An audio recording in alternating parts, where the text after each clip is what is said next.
The overall goal of this procedure is to observe the movement of fluorescently tagged proteins on plant cell surfaces with variable angle epifluorescence microscopy. This method can help answer key questions in plant cell biology field, such as how do proteins work on plant cell surfaces. The main advantage of this technique is that it allows us to visualize real-time dynamics of fluorescently tagged proteins.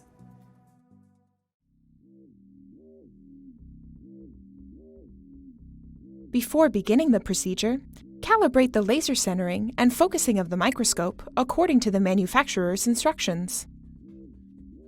Then, use an objective lens-free light path to locate the center of the microscopy room ceiling and mark the position with a colored seal. Next, illuminate the ceiling with an objective lens and move the illuminated region to the center position.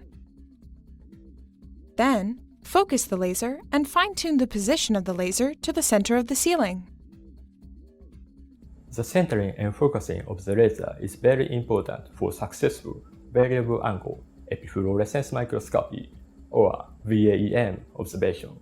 Users should be trained by a professional staff person from the microscope company before starting an experiment.